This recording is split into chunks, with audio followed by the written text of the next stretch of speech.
Welcome back to the Dawn of the Zeds playthrough, second edition. We're about to begin turn 31. Well, let's find out what's coming down the pipe. Looks like another fairly good card for us. It's called Soldiers of Fortune. So first off, we look at Raider movement, and we have Bubba's band here moving down the highway track towards our town center, so they moved. And now we have Ranger movement. I am going to leave the Rangers where they are, and refugees we have none. And now we look at the outbreak phase, and it is on a 7+. And if we look over at our table, we are at 8. Now I made two minor mistakes last time. The first one was the Raiders do increase the infection level, so that's why we're at 8 instead of 7. And when the final antidote component showed up, it should have showed up right here at the nuclear plant. It's a set space, not a die roll. So those two things have been taken care of. And now we have an outbreak. So here we go with it, outbreak. And with an outbreak, of course, we go down 5. 1, 2, 3, 4, 5, down to 3. And now we have to determine where the outbreak is going to take place. So we draw a fate card for that. And it says the forest, but I don't like that location for reasons of my own. So I am going to have the outbreak occur down here at the highway track. I know it's getting pretty busy down there, but if I do it at the mountain track, it's going to be right beside the town center, which I don't like, and then we lose the game because they move. So we pull out a strength 6 Z unit, and they are going to be joining the double damage strength 8 unit to form a Z mob down here at the nuclear plant, the closest chaos space to town center. So that's where they are. Now we go over and we look at the Z movement. The first Z movement is going to be happening in the mountain track, which is this one right here. It moves into one space away from town center.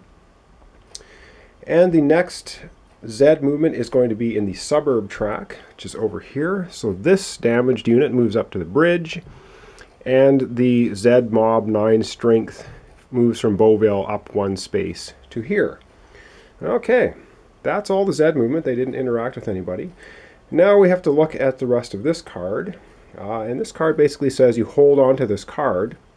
You may use this card once anytime during the Z phase only to cancel one Zed's unit's entire move for the phase. It recovers one hit, and you must roll a 6-sided dice. On a 1, 2, or 3, retain the card. On a 4, 5, 6, you discard it. So this is basically a very good card for us. We can stop a single Z unit from moving if we want to. Cancel its entire move. So I believe, I think we might have to do that before we roll on the tunnel space, because if they're in the catacombs and they move normally, I think we can cancel it before or after. I'll have to look that up. Anyway, we're on to the action phase. It says during the action phase, that was their special event, all of your gunfire attacks receive a +1 shift and consume no ammunition points, which is good. And at the end of the action phase, roll a 6-sided dice and lose that many supply points. And if you don't have enough, you lose all. You lose them all, and you place one civilian unit on the map in the hospital on its reduced strength side. So we do have quite a few supplies. I'm not too concerned about running out, but we get basically 2 actions. So we get 2 free gunfire attacks without using ammunition. The first thing the sheriff's going to do is get the civilians to do some scavenging and see what happens, and that is not happening. So they rolled a 1, they found nothing. So now for our 2 gunfires, obviously I'm going to have Mr. Johnson here. He is a strength 3 character, but he has a 2 shift whenever he fights, and he gets 1 for the super weapon and 1 for Soldiers of Fortune. So he's actually shifts 4 to the 7 table, which is the highest gunfire table we have, and he's going to shoot at these 3 strength Z units here. So let's see what he does. Whoa, dice. He's so excited to shoot, his dice flew right off the table. So that is a 9. A 9 on the 7 table, I believe, is going to do some major damage. It actually does 3 damage to that Z unit. The Z unit's already in its damage state, taking 3 hits, and it is no more. Now that was action 1. Action 2 is we're going to have the sheriff here, who is now right next to these guys. He's a strength 5.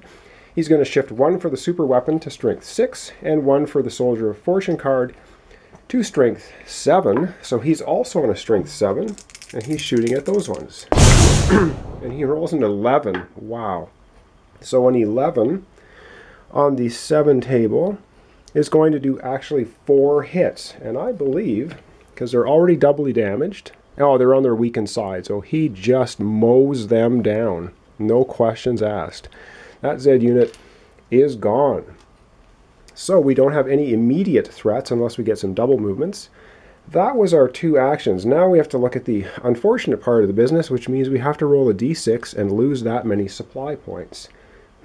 So we will do that right now and see how many supply points we're going to lose. 1. Now that's the time I like to see a 1 rolled. So we go over to our supply points and we lose 1. So we're still sitting at 6 ammunition and we have 8 supply points. Not too bad. We dodged a lot. We do have a lot of Zeds coming up the highway track.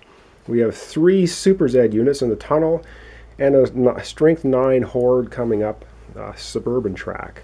But we have nothing now on the mountain track and nothing in the forest track, except a lot of chaos markers.